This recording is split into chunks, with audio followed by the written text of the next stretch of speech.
Hey, Rob here. We are continuing X-Force. Let the X-Force shit show continue. I'm actually just kidding when I say shit show. Um, I actually kind of like the run of X-Force with Rob Liefeld. I think it kind of works. It was one of those things at the time was super popular. The energy and excitement was there, and we were all there for it, myself included.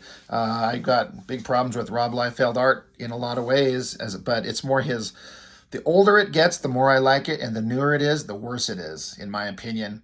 And this is a pretty old book by him, so it's not bad by comparison. Starting off, so issue two, you got some new character facing off against Deadpool, who was just becoming insanely popular. And so, second issue in, we don't even put the main characters on the cover. We got the super popular character and then some new guy. That seems a good way to get people's attention. So let's see, what do we got in here? And this is a new character. In the end of X-Force #1, the character Bridge is his name. He mentioned how they have to bring in Weapon X, and that's who this guy is. At this time in this book, this is the current version of Weapon X. And if for those who don't know, which I think all of us do, but Weapon X is the program that created Wolverine, so this must be some new version of it. So you got this mystery guy here, and Liefeld doing this weird drawing thing. Like, look at this guy's eyes. Or lack thereof. I mean, I wish I kind of understood what his logic was. I mean, that's a pretty big surface area on an 11 by 17 paper to choose to draw his eyes and then just put these little cross-hatchy lines over it. But somehow it kind of works. I can't explain it. I don't know what's going on, but it works. You got him overlooking this is like a docking area. You got like water, sort of some crates and stuff, and he's overlooking it. Deadpool's part of the group, and he's observing him, so he jumps into the battle. This Deadpool calls him Kane. So that's his name, right? Kane. And then just kind of what we wanted as kids from Rob Liefeld, just action, cool poses, cool artwork with interesting characters. Here you go. And there they say it. He's Weapon X. And Deadpool being kind of badass. I can't remember if I've mentioned this before. Everyone loves Deadpool, especially these days. Everyone loves the movies, and they're good. I like them too. I kind of don't. I'm kind of sick of Deadpool. I got to be honest. It's just because you see him everywhere, and everyone's talking about him. And everyone interacts with the character as if they've been the longest running fan of him forever, where they probably don't even know where he comes from. I just kind of get sick of it. My favorite version of Deadpool is this mysterious guy in these early issues of New Mutants and X-Force, and when he did not do the fourth wall breaking. For those of you who don't know, that fourth wall thing where Deadpool will talk to you, the viewer, the reader, he didn't do that when he was created. That was another creator, another writer that added that element to the character. And it's fine. Clearly, the success speaks for itself, but I don't like it. I like this version where he's just evil Spider-Man, basically. He's a badass fighter with a great costume. He talks a lot of shit, and he'll kill you.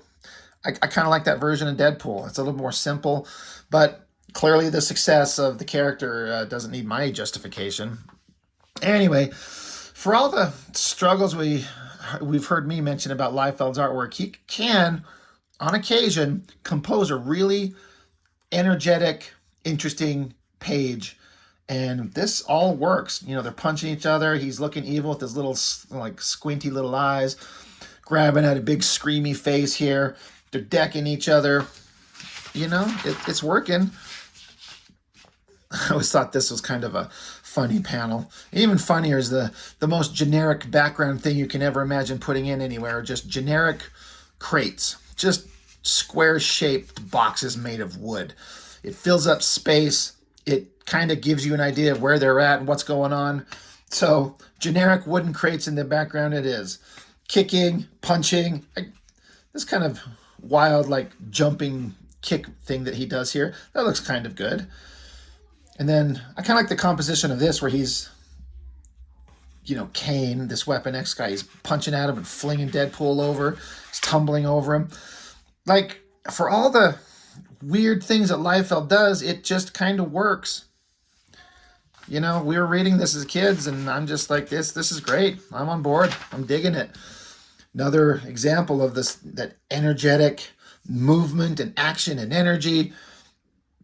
It's all there, getting punched, sending them flying, big screamy face. You know what Liefeld likes to do.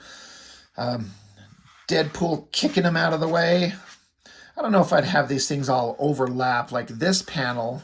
I mean, it's a weird layout. It works somehow, but you got like a panel box here that these guys are in, but they're breaking it there and all over there. But then this panel is overlapping the panel all the way through, down even into here.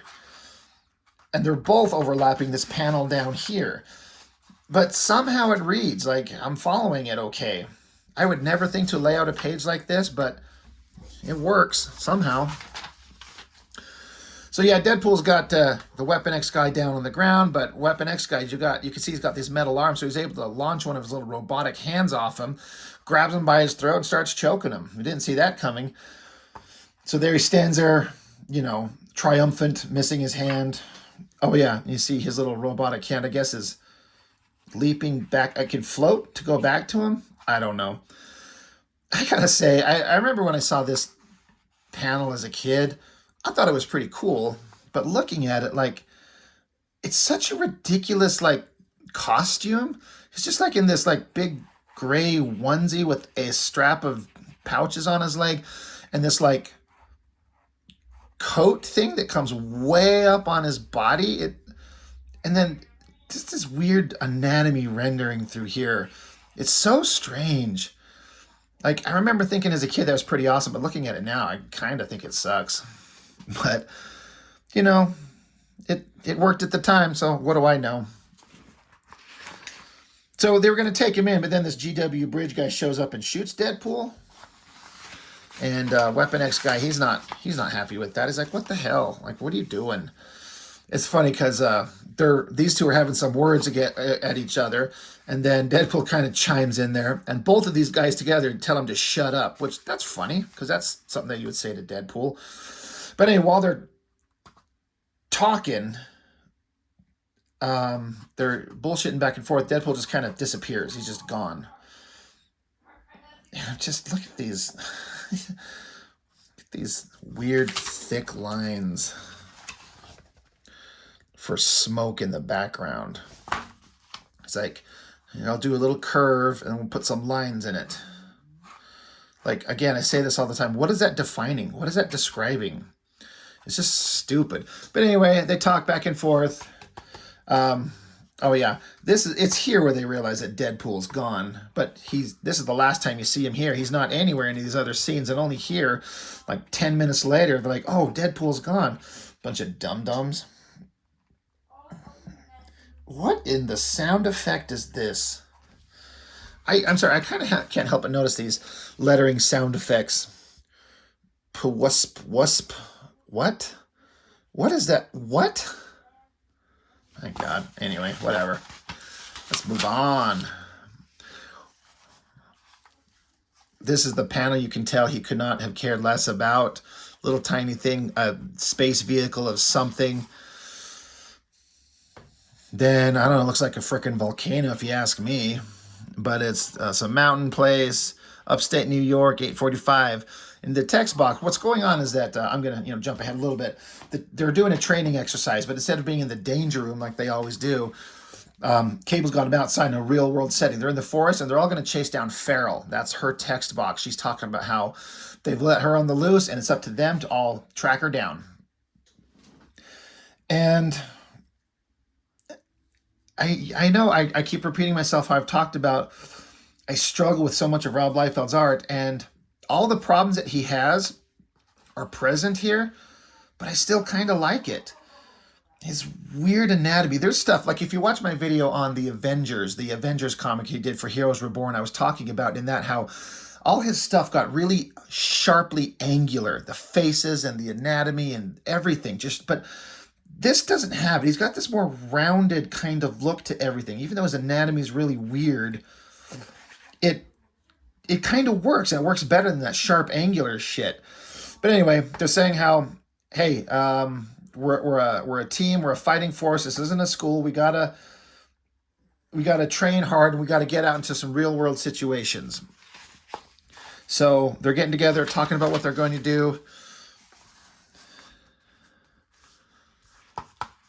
So they're kind of talking about, like, Warpath is asking, are we on solo missions, or can we help each other out? And they're like, we're talking, everything's about teamwork. We're a team, so helping each other is encouraged. Is there a time limit? 15 minutes. So go find her. She's out there. Let's go. Let's go track her down. And as they're having their conversation, the text boxes are of Farrell here, kind of going over what she's going to do to them, which is pretty horrible. She's like, boom, boom, and Warpath, scratch your eyes out, Shatterstar, tear your necks, taste your blood, Cannonball, rip your heart out, Cable, I'll bat you around like a big white rat, which is weird. Anyway, so she's got some pretty violent thoughts in her head. I kind of like that bottom panel, even though there's like no ground they're walking on. I still think it looks good. That works. But here they are. They're out searching for her, and, Farrell, the animalistic cat lady, she's up hiding in trees. They don't know where she's at. She's sneaking up on him. There's Cannonball. Now, when he's flying with his powers, he's invulnerable. You can't hurt him at all. But that still doesn't stop her. She's going to jump down, grab him, sneaks up on him. And so she's basically gets him in like an arm lock to kind of control his flight path. So she rockets him at Warpath. And he's like, hold on, she's still steering me towards you. And he's like, well, we'll just suck it up and let it happen. We got to get hurt sometimes. And boom, slams Cannonball into Warpath. Kind of like this energy of her jumping off. Like, it's kind of a weird drawing, but it works. The coloring on the energy blast of Cannonball flying, I think that works too. Oh yeah, these inserts, forget those things. But now they're kind of knocked out. And then suddenly she's getting shot at with some lasers. It's boom, boom. She's giggling because she's got some new launch systems for her little energy bombs that she can create. She's super happy for herself. Liefeld at least was trying to soften up the way that she would make her look like a 60-year-old woman with these stupid giant glasses. If you watch my X-Force One book, or maybe it was X-Force One or New Mutants, but he would draw her and put all these lines on her face and these giant old woman glasses. She made it look like she was 100 years old. Anyway, I kind of like this panel where, Farrell's leaping at her. I like that drawing of Farrell. It works. I like the way it looks. Diving at her. Gets her in an arm lock. Again, redirects her own weapons back at the other team because the other guys show up. You got Domino and Cable, so she redirects the weapons so that she shoots at Cable, knocks him down, and Domino's kind of laughing like, it's going great, isn't it? And he's like, just get in there and help. Farrell kicks her right in the guts, wraps her tail around her throat, and Farrell's just having a great time. She's kind of taking them all out. So who's showing up next? I love this spread. I remember as a kid, I thought this stuff looked so good. This is one of those things where the way I love Jim Lee's artwork or Todd McFarlane's work, Mark Silvestri, in the same way I was really into Liefeld and some of the spreads that he would do, and this is a perfect example. He makes Shatterstar look so goddamn awesome here with this big old swords, these big angles, even this angle on Domino, even though the anatomy's weird, it works. It all reads perfectly, and I love this big angry face. For as much as Liefeld does this same kind of screamy, angry face all the goddamn time, I would submit this one as possibly the best one he's ever done. I like the eyes, the nose, the gritted teeth. Like, he really looks like he's like seething with energy and anticipation and anger. I think that looks really good. And I thought that since the first time I saw it. That looks great. So she jumps at him. Hey, look, her tail's almost coming out of her ass cheek again. I guess it could connect back into her little booty pipe where it's supposed to be coming from, but it looks like it's coming out of her ass cheek again.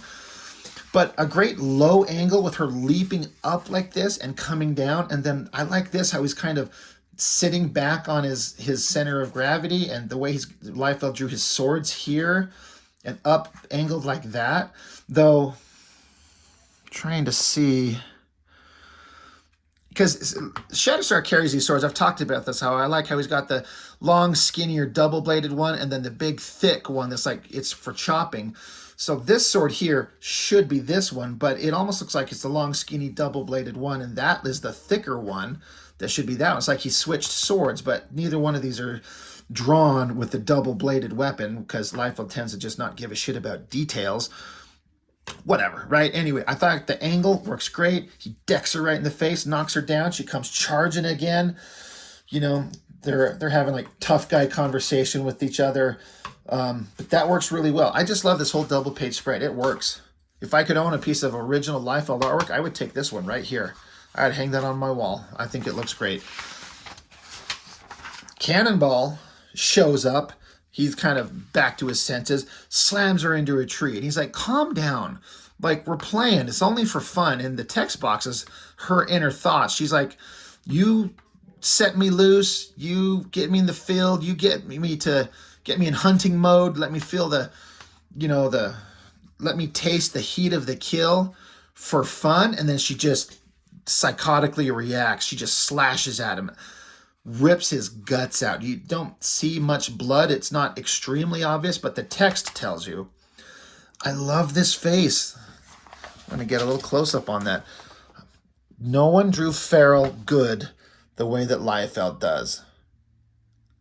It works so well. But yeah, his guts are ripped out. I like this small panel. I keep saying that in a lot of my videos. Sometimes these smaller panels work better than some others. It looks good. But they're saying here, like, holy shit, what the fuck did you do? She says, that was fun. Are you out of your mind? Like, he's in bad shape. We got to get him to the medical bay now. So they tranquilize Dart her, something like this, to knock her out. They pick her up. Cable saying, like, I'm a fucking idiot. He didn't realize that Rain, oh my God, that's from X Factor. I was just looking at one of those books, sorry. Farrell, that she would go that far. They're like, God damn it, we're so stupid. God, fuck, we got to get Cannonball to their medical bay and get him checked out. So anyway, we switch to another scene here. I bet you it's, Sunspot and Gideon? Oh yeah. This double page spread, this is only going to be relevant for those of you who have got a keen eye for art and other artists. This is obviously Rob Liefeld layouts, and I've seen the rough pencil layouts of these pages. I actually got them saved on my cell phone because Liefeld posted them on social media. But these two pages are so obviously inked by Eric Larson from Savage Dragon. I can't explain to you why in any way that would make any sense if you don't know what Rob Liefeld's work looks like and what Eric Larson's work looks like. And this stuff looks exactly like Eric Larson's artwork. And the backgrounds, I've read Savage Dragon that Eric Larson is doing to this day. He's approaching issue 300. I am extremely familiar with his artwork. And these backgrounds are him. The inking styles is him. This stuff is just straight up Eric Larson artwork. So obviously Liefeld roughly penciled a page and brought on Eric Larson to ink it. And it's just, I remember reading the book and thinking that these pages looked different, but I didn't know why at the time because I wasn't as understanding of Eric Larson's work then as I am now. But this is super obviously Eric Larson work, including this bottom panel. Like, that's a more detailed cityscape than Liefeld would ever do. It's still really rough and kind of ridiculous. Like, they obviously banged it out really quick, but Eric Larson can draw backgrounds. So anyway, that's just an interesting little tidbit. I'm not sure if this is the last time we see Larson ink Liefeld. I think it might happen in issue 3. I'm not sure. We'll see. And this is the same. These are more Eric Larson lines. It's so obviously from Savage Dragon, his ink work. Like, it's super obvious. But anyway, I guess beyond talking about the artwork, I should kind of at least keep up with the story. We're back with, it's not Sunspot and Gideon, but it's the storyline with this, what the hell is his name? You know who he is, this boring dumbass. Anyway, forget them. Secondary story. But they got Cannonball back in the hospital thing. They've got him taken care of. Cable's kind of like, I'm sorry, we shouldn't have done that.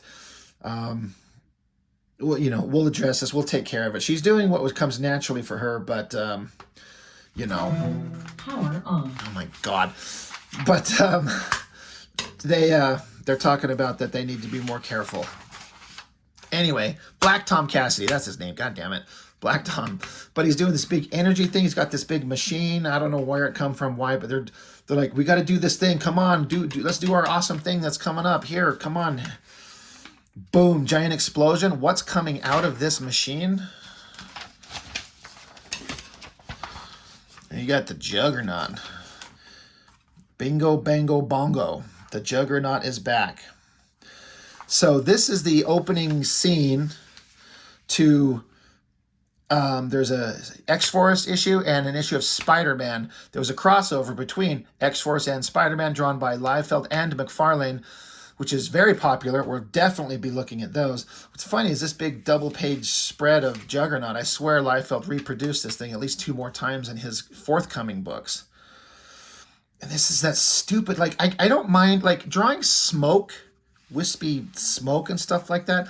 It's a great way to add filler in the background that adds mood and drama and all that type of stuff. But these giant, stupid, crosshatchy lines, like, you don't fucking need them. Like, I don't even think he knows why he's putting them in there. And then the color is just like colors in little sections in between them and then decide, fuck, I don't want to go in between the lines anymore. So just blobs it. It's so stupid. Like, just get rid of this shit. Like, somebody on a big double page spread. I know I do this a lot, but I'm going to get out a piece of paper here. Like, if this is drawn the way it looks like it is, it's a double page spread. So each one of these pages is an 11 by 17 board put together. So this is just one, like it's kind of it's turned on its side. So this is 11 inches this way and 17 inches this way. So if you're looking at this, let me find my pencil here. Just for scale, you can see how, like, if this is here to here is the same as this drawing surface top to bottom, and see how much these clouds are here. The smoke. So it's like they're here. And then cloud there. And then you've got Juggernaut's leg coming up like this. And right up here, right into his giant nutsack. We'll add a little bulge so we're not confused. But anyway, do you see how much surface area is taken up with this smoke stuff? And then they just throw in these lines.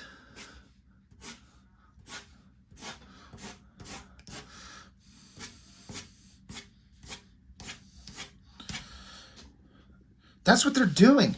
Why? What the fuck? And then over here, we got to have more.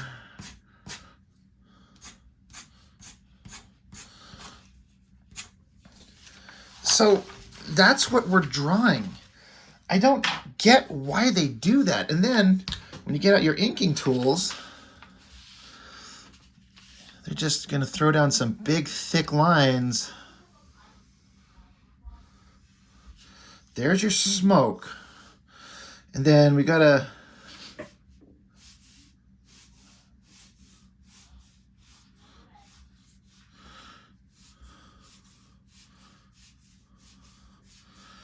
they're like, there, I made smoke.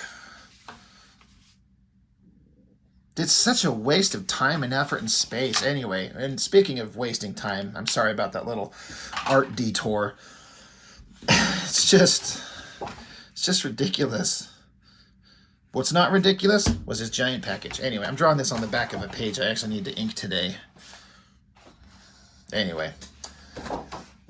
So it ends with Juggernaut leading into a great, big, awesome, cool crossover that McFarlane and Liefeld are going to draw. That's the end of the book. X-Force 2. I'm not going to... I keep saying that. I keep hearing myself saying these phrases over and over. I'm not going to lie. But I'm not going to lie.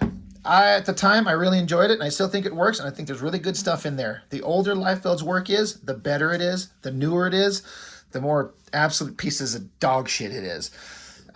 But these were great, fun books, and I enjoyed the hell out of them, and I think most of you who read these at the time did too.